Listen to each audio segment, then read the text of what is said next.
Oui, merci beaucoup et désolé pour cet oubli. Alors, je vais vous parler du réseau Skillman.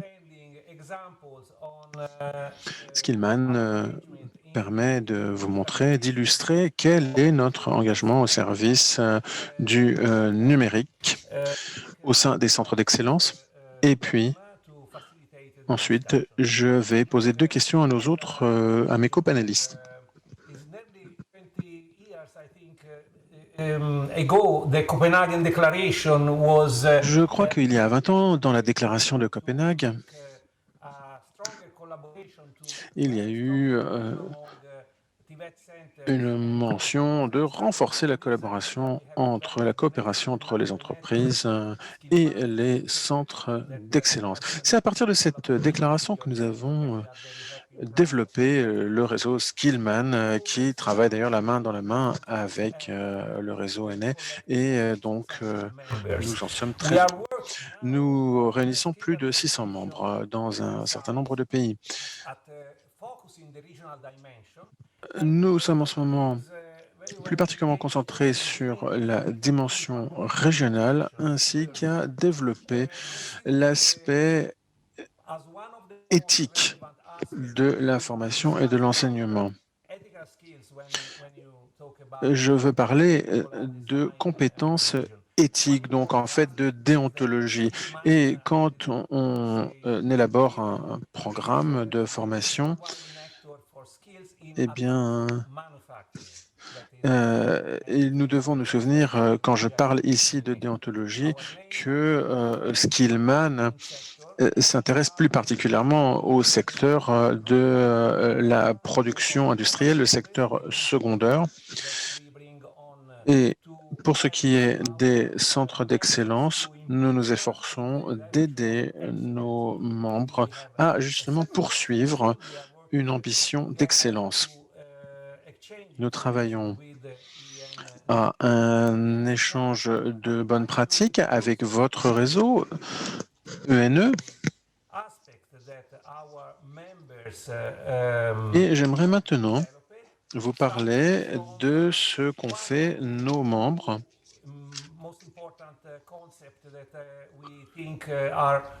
J'aimerais commencer par deux des concepts les plus importants qui sont à la racine même de ce que font les centres d'excellence.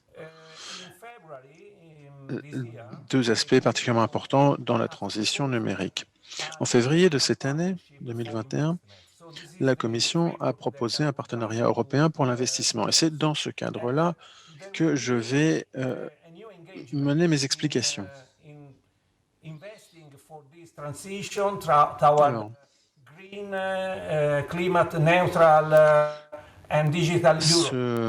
cette initiative de la Commission s'inscrit bien entendu dans le pacte vert de la Commission. L'idée, donc, c'est que les centres d'excellence, en anglais les COVES, prennent part à cette transition, à ces transitions, et que nous aboutissions à une meilleure résilience du secteur industriel européen. Donc, nous voulons embrasser le changement. Mais comment pouvons-nous évoluer plus particulièrement sur le numérique? Eh bien, en nous inscrivant dans ce programme d'investissement européen.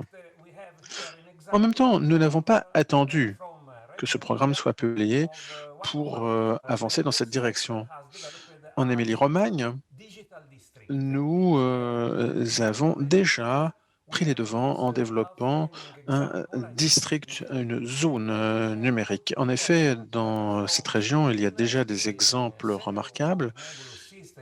Et puis, nous accueillons aussi aujourd'hui Luis de la Torre, professeur espagnol, qui va nous montrer comment il faut avancer afin d'être certain que les centres d'excellence puissent avancer, faire des progrès sur la voie de la numérisation et d'un échange plus poussé par plateforme. J'aimerais donc poser ma première question à Monsieur Luis de la Torre. Et j'aimerais saluer le rôle pionnier qu'il a joué dans ce domaine. La question que j'aimerais poser à Luis est la suivante. Quels sont les investissements nécessaires pour les centres d'excellence? Quelles sont les solutions que vous êtes susceptibles de fournir d'ailleurs pour faire en sorte que des laboratoires à distance puissent voir le jour? Merci beaucoup, Giovanni, pour ces propos liminaires. Alors, pour répondre à votre question, il faut tout d'abord que je vous explique comment notre solution fonctionne. Il faut d'abord bien comprendre quelles sont les infrastructures et les structures nécessaires à tout établissement, tout centre. Donc tout d'abord, nous avons un logiciel qui doit être installé sur chaque ordinateur d'un laboratoire qui permet la connexion à la plateforme. Et puis, il y a ensuite également un hébergement dans le cloud d'une plateforme informatique. Alors, le passage par le cloud vous permet non seulement d'avoir la main sur la gestion de vos ressources et permet également de donner accès à un grand nombre de parties prenantes, étudiants, enseignants, etc. Donc, le premier pas, c'est effectivement passer par le logiciel afin de pouvoir ensuite accéder à ces ressources dans le cloud. Mais il y a un deuxième volet. C'est bien sûr les équipements de laboratoire auxquels vous voulez avoir accès à distance. Et là, on peut dire qu'il y a deux catégories. Donc, il y a le cas général, tout ce qui est nécessaire pour avoir un accès à distance, remote, et puis ensuite, il y a tout ce qui est spécifique à un domaine de connaissances particulier et à une activité particulière de laboratoire. Dans la première catégorie, la plus générale, il y a plusieurs choses importantes. Bon, bien entendu, les ordinateurs, tout d'abord, quel que soit le système opératoire, Linux, Windows, etc. Donc, comme je l'ai dit, il faut installer notre logiciel sur ces ordinateurs, car ce sera l'interface avec les équipements du laboratoire, ce qui ne pose pas de problème pour la plupart des laboratoires. Et puis ensuite, il faut un certain nombre de webcams, ce qui permet d'avoir un retour vidéo sur les activités qui ont lieu dans un laboratoire donné. Ces caméras peuvent être ajoutées à la plateforme qui est sur le cloud et on peut attribuer des conditions d'accès. Et puis, bien entendu, pour éviter que ce système ne consomme constamment de l'énergie, il faut avoir comme un interrupteur qui permet d'éteindre l'accès quand il n'y a personne dans le laboratoire et de le rallumer quand besoin. Donc nous avons ici un système automatisé qui repère si quelqu'un est présent dans le laboratoire ou pas et permet donc, en cas d'oubli, d'éteindre automatiquement la fourniture d'énergie. Et puis après, par exemple, dans la deuxième catégorie spécifique, eh bien, cela dépend évidemment et là, nous pouvons à chaque fois donner un budget en fonction de vos besoins. Mais l'idée, c'est que la totalité des équipements de laboratoire puissent être accessibles à partir d'un ordinateur sans aucune intervention manuelle. Et cela suppose donc une numérisation assez avancée. Donc, exemple concret. Vous devez contrôler le niveau de liquide dans un aquarium, un réservoir. Donc, vous avez également 2 valves, une valve entrante, une valve sortante qui contrôle les flux au sein du réservoir et par ailleurs, vous avez un capteur qui, vous permet de mesurer, le niveau, la jauge de ce réservoir. Alors si, ces, valves sont opérées de manière manuelle, s'il faut fermer le robinet ou l'ouvrir, bien entendu, à la main, cela ne marchera pas. Il faut bien sûr avoir des valves, électroniques et la même chose vaut pour le capteur. C'est la seule manière de faire en sorte que vous puissiez avoir un accès à distance. Donc là, il faut évidemment que vous interrogiez sur, le degré de numérisation de ces équipements. Et ici, il faut compter un budget qui peut aller jusqu'à 6 000 €, mais qui peut évidemment être aussi bien plus abordable. Alors merci beaucoup Luis de la Torre pour tous ces éléments, c'était très intéressant et j'aimerais maintenant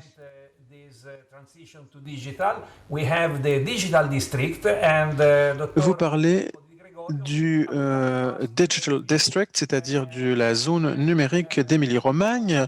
Et donc, je donne maintenant la parole à Filippo Di Gregorio, directeur général d'Unindustria d'Émilie-Romagne. Alors, merci beaucoup, Giovanni.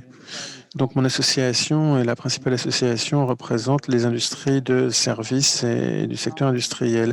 Nous représentons plus de 1000 entreprises et plus de 50 000 personnes. Alors, ce district numérique, ce projet, cette stratégie dont vous a parlé Giovanni, est quelque chose qui a été développé à partir de la fin de 2018 et nous avons conclu la phase préliminaire à la fin de l'année 2019. Un certain nombre d'entrepreneurs de la région d'Émilie-Romagne ont participé à l'élaboration de ce projet afin de reconfigurer cette stratégie.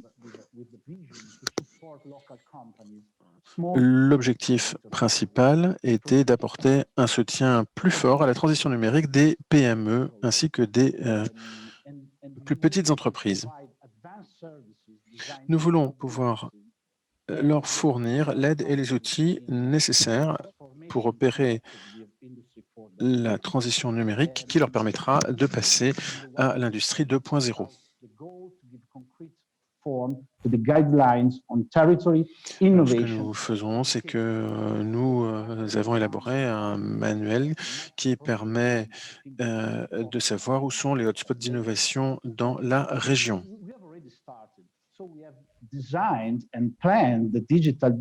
Donc, nous avons déjà commencé, poursuivi nos travaux. La conception, comme je le disais, a eu lieu pour l'essentiel en 2019, mais nous n'avons pas attendu la fin de l'année avant de passer à la mise en œuvre qui s'est poursuivie pendant 2020, alors même que nous entrions dans une période de pandémie, comme vous le savez.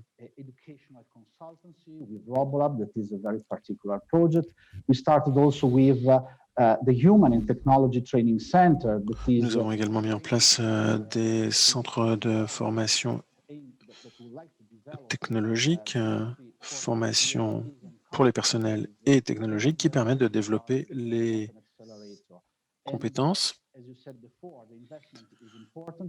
Vous l'avez dit avant, l'investissement est important et nous avons pour l'instant un budget de 100 000 €, mais ce que nous aimerions, c'est en fait réinvestir nos bénéfices, les gains à l'avenir. Nous ne pouvons pas le faire par nous-mêmes. C'est pour cela que nous avons établi des partenariats, notamment avec des centres de formation.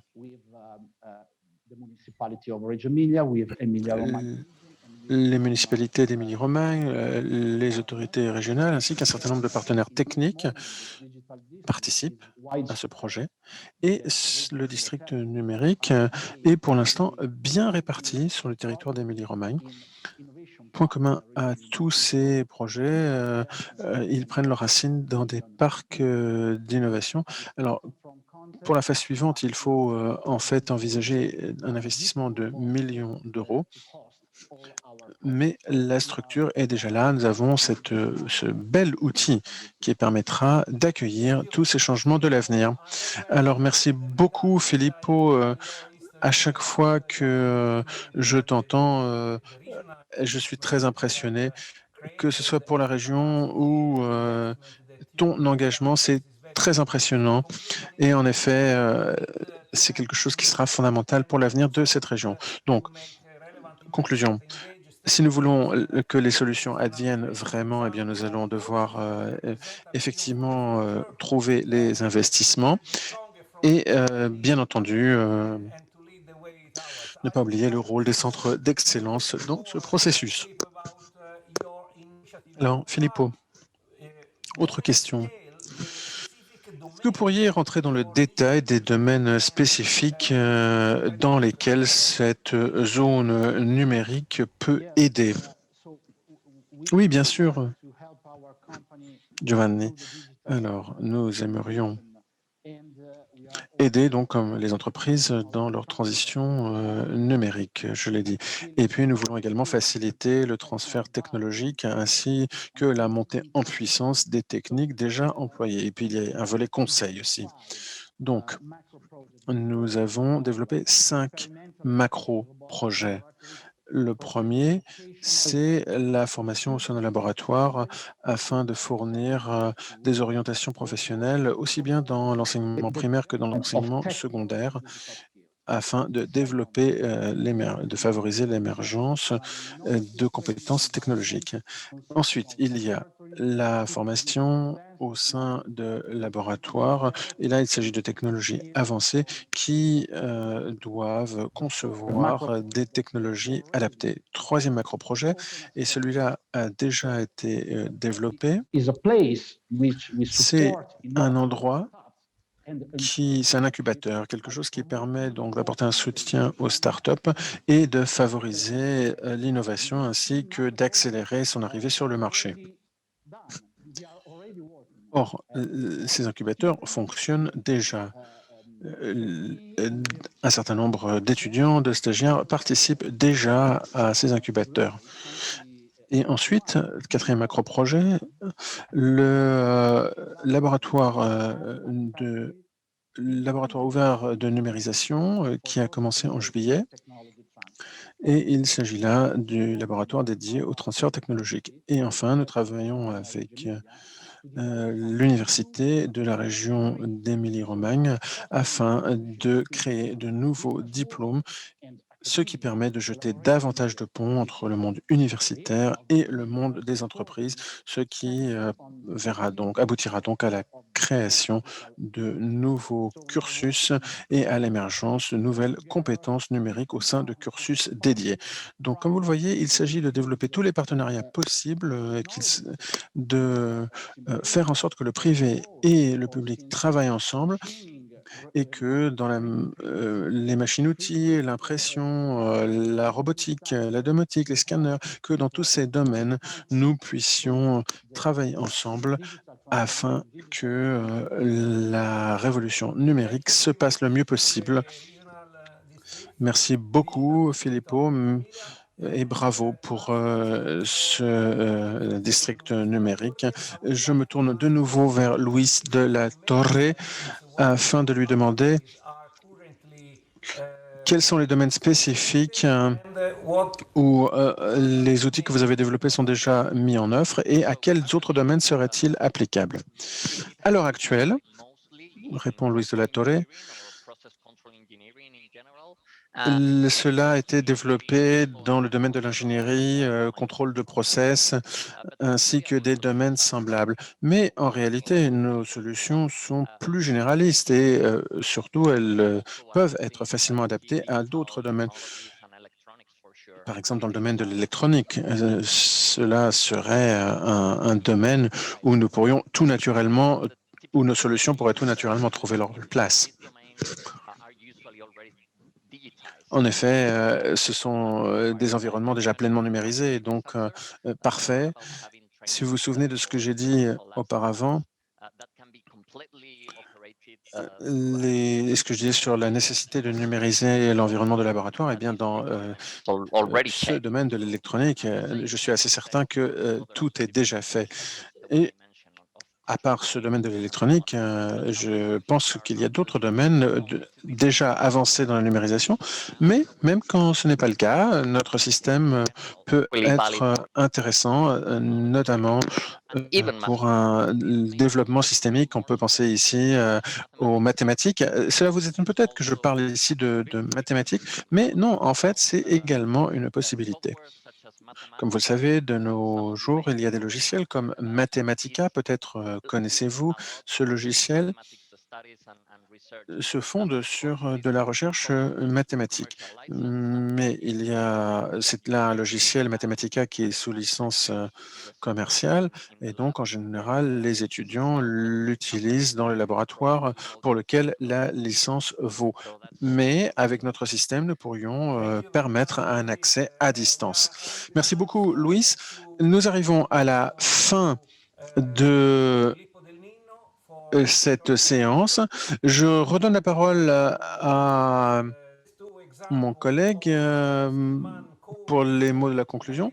Et donc, j'aimerais rappeler ici que les centres d'excellence et les exemples de la numérisation se fondent tous les deux sur un concept très simple, c'est que l'excellence, elle est pour tous. Merci beaucoup, Giovanni, et merci, Luis Filippo, pour votre intervention. Bon, en réalité, je n'ai que très peu de remarques. Oui, la numérisation, c'est une priorité pour toutes les parties prenantes et pour tous les gouvernements. Et puis, il est également clair qu'il y a de nombreuses initiatives au niveau de centres d'excellence individuels, mais aussi plus largement à un niveau régional.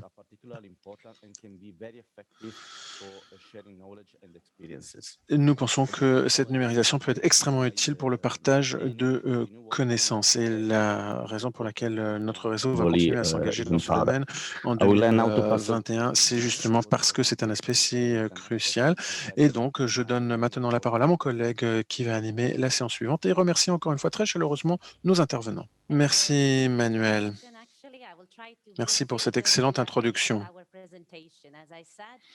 Alors, je vais donc parler des principaux résultats. Comme l'a dit Manuel, en décembre, nous avons lancé cette étude et maintenant nous avons les conclusions que nous pouvons vous présenter.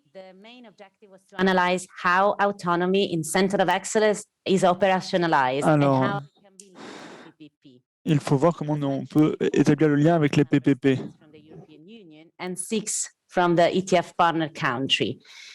Donc avec 6 pays partenaires et 2 pays membres de l'Union européenne. Donc on a basé notre travail sur des enquêtes et des entretiens. Alors, nous avons cartographié l'autonomie à 3 différents niveaux. Donc, dans l'étude, on s'est penché notamment sur le secteur privé. Ça, c'est intéressant car il y a des différents contextes nationaux et différentes législations qui ont différentes histoires en matière de formation et d'éducation professionnelle. Donc, le centre d'excellence professionnelle peut identifier la forme du partenariat public-privé. Donc, de nombreux PPP sont perçus comme un facteur spécifique et les CEP sont considérés comme plus redevables. On peut le voir également, les bénéfices que tirent les CEP des PPP sont liés à la coopération. Il semble y avoir également une certaine marge de flexibilité en matière de soutien à la recherche et au développement pour le secteur privé et l'université. Alors, vous pouvez voir dans le tableau qu'il y a un bon niveau de satisfaction en matière d'autonomie pour le CEP. Et l'étude s'est penchée sur différents types de coopération avec les entreprises afin de renforcer le développement des compétences étudiants. Et ici, on parle de l'apprentissage par le travail, et notamment l'évaluation. La dernière partie vous montre les différents moteurs derrière les CEP, les centres d'excellence professionnelle. Donc, il peut y avoir notamment des initiatives gouvernementales ou des donateurs. Et cela m'amène aux 2 dernières slides. Des questions qui ont émergé de cette étude de base et j'aimerais les partager avec vous pour nourrir notre réflexion. And there we go. So we just mentioned that the study reviews similar partners despite different country contexts. So Alors, is there a common il y a différents partenaires. Et donc, il faut se demander s'il y a une approche différenciée dans le futur du réseau d'excellence en matière de partenariat. So some of the countries that were involved in this Certains study des pays qui ont été impliqués dans ces études ont réussi à mettre en œuvre des PPP sans adopter de législation. Donc, il faut se demander s'il y a une tendance politique ou s'il y a un fossé politique. Puis, les PPP sont un facteur d'innovation lié au succès en matière d'autonomie des CEP. Donc, comment peut-on réfléchir à cela pour développer l'éducation et la formation professionnelle au niveau du système? to have a workshop in which we actually promote a more in-depth discussion. So just Alors, let us know. nous aurons des ateliers tout au long de l'année pendant lesquels nous pourrons discuter de cela. J'aimerais que vous lanciez maintenant cet entretien qui a été enregistré. C'est tout pour moi. Nous pouvons projeter la vidéo. Thank you, Floriana.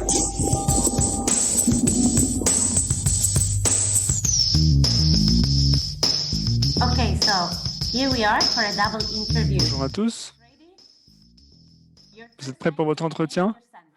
Donc, votre nom, le nom du centre. Donc, Mervi Jansson, Omnia. Najib Hamouti hésite. Votre pays, Finlande, Maroc. Alors, dans quel secteur fournissez-vous des formations? Alors, nous formons dans de multiples secteurs, allant du tourisme, de la santé, du traitement du carbone, etc., etc., notamment la gestion. Alors, nous sommes spécialisés dans le textile, mais également le marketing, la distribution, la santé au travail, la sécurité au travail, l'hygiène et tout ce qui est lié à la gestion de la chaîne d'approvisionnement. Comment est-ce que vous développez les pratiques liées à l'autonomie et établissez un lien avec les PPP en Finlande? En Finlande, les centres d'EFP ont beaucoup d'autonomie, de la gestion du centre d'éducation et de formation professionnelle jusqu'au partenariat public-privé. Omnia a 3000 partenaires dans la région. Récemment, nous avons des entreprises qui sont devenues des leaders en solutions intelligentes. Donc, des partenariats en matière d'intelligence artificielle ont été développés qui nous ont permis de soutenir des PME et en même temps s'inscrire dans le cadre des ODD des Nations Unies. Donc, nous mélangeons habituellement l'innovation, les nouvelles technologies, le développement de la main-d'œuvre. Lorsqu'on se penche sur les étudiants des établissements de formation et d'enseignement professionnel, eh bien, il s'agit d'apprentissage sur le lieu de travail, de bonnes pratiques. Et au Maroc, comment cela fonctionne-t-il? Comment développe-t-on les pratiques relatives à l'autonomie et des liens avec les PPP? Alors, au Maroc, nous sommes influencés par le paradigme institutionnel. Donc, il y a le ministère de l'Éducation qui est responsable des lois du marché, de la réglementation, et d'autre part, il y a une institution chargée de la formation et de l'enseignement professionnel qui doit déployer la politique du pays en la matière. Pour ce qui est de l'autonomie, eh bien, c'est quelque chose qui remonte à 1996 avec la création de notre école, l'ESIT.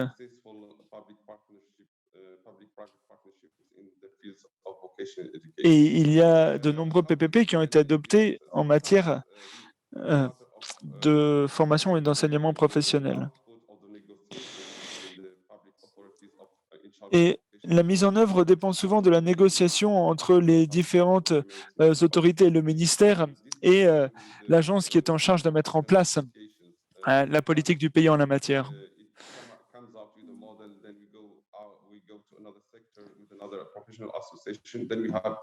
Donc, il y a différents modèles qui peuvent être utilisés. Donc, on n'a pas de modèle unique qui correspond à tous les éléments, mais certains des modèles connaissent beaucoup plus de succès. Alors, nous avons maintenant deux questions différentes pour nos orateurs. Comment le système finlandais collabore avec le secteur privé? Bien, pour nous, c'est la collaboration, l'identification des réels besoins au sein de la société et au sein des entreprises. Donc, nos qualifications sont conçues et mises à jour en nous basant sur des activités d'anticipation et des contributions du secteur privé. Et on les met à jour régulièrement. C'est une activité commune. Nous voulons vraiment garantir que les cursus soient actualisés. C'est vraiment très important pour nous. Ces cursus sont également modulaires et l'évaluation est basée sur les compétences.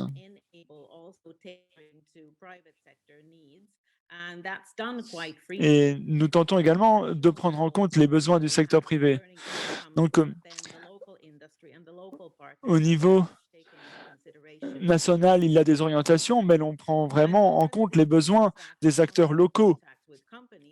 Il y a également un contact permanent entre le corps enseignant et les entreprises, notamment en matière d'évaluation, car l'évaluation est un effort conjoint qui fait partie du processus d'apprentissage par le travail. Donc, nous avons des retours directs en provenance des entreprises qui nous font part de la pertinence ou non des apprentissages théoriques de l'étudiant et qui nous font également part de la performance de l'étudiant sur le lieu de travail.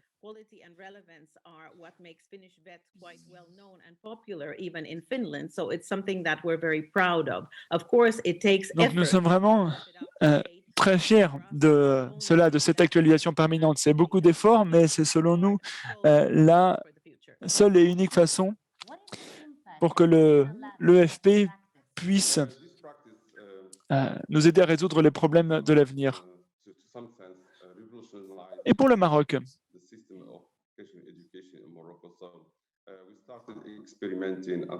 alors nous avons commencé à nous inspirer de pays partenaires.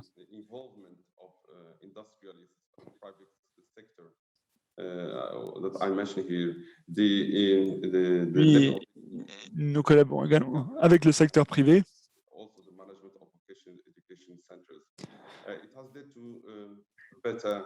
Et cela a mené à des enseignements et de formations de meilleure qualité et une intégration plus rapide dans le marché du travail pour les étudiants qui proviennent de ces centres d'enseignement et de formation professionnelle. Nous cherchons à améliorer en permanence ces PPP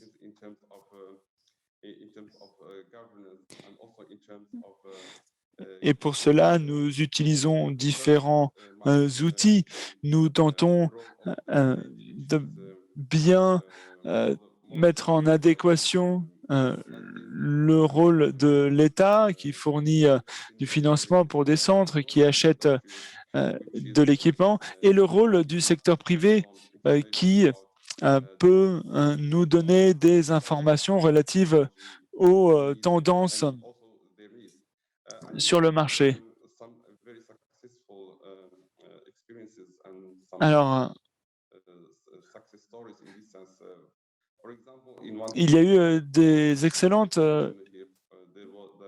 réussites en la matière.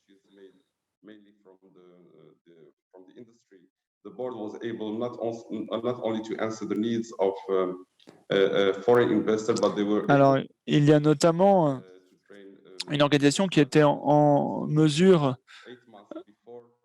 de former des apprentis de façon précoce afin qu'ils soient prêts à entrer sur le marché du travail. Donc parfois, on a des recruteurs qui ont besoin d'employés avec des compétences spécifiques et pour cela, il faut mettre en correspondance différents acteurs pour pouvoir aller de l'avenir. Alors, selon vous, comment aller de l'avant? Eh bien, actuellement, nous vivons au sein d'un village mondial.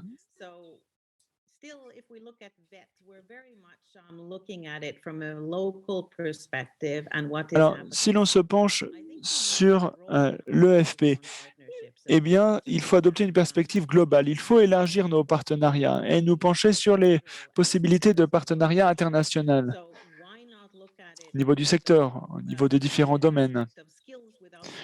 Alors, pourquoi ne pas réfléchir à des passeports de compétences, à des compétences sans frontières, à de réels partenariats qui couvrent de multiples secteurs? Car nous ne développons pas seulement des éléments au niveau local, nous devons également travailler au niveau international. Alors, pour ma part,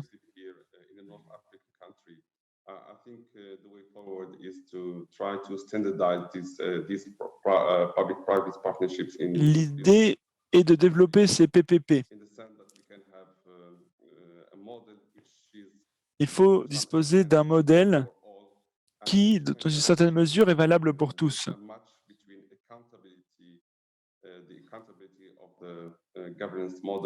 et qui peut renforcer l'autonomie des centres de formation et d'enseignement professionnel.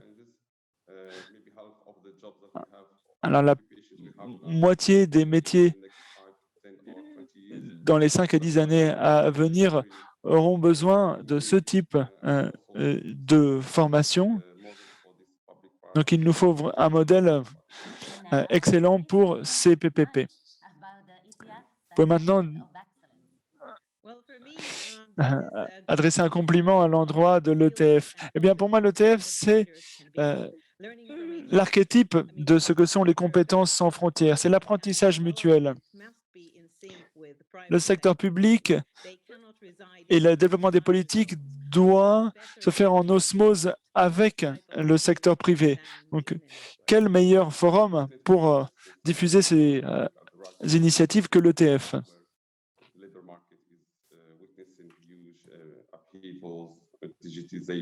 Le marché du travail est actuellement bouleversé. Et c'est une excellente opportunité pour nous de pouvoir parler aux partenaires de par le monde et d'apprendre les uns des autres. Et je peux vous assurer que nous sommes ravis d'être impliqués dans ce partenariat et avec ce réseau. Merci beaucoup. Quel entretien passionnant. J'aimerais tous vous remercier, Najib et Mervi. Merci beaucoup. Et l'interprète s'excuse, mais le son de Najib était très mauvais. Mervi, je suis ravi d'avoir participé à cet entretien avec toi.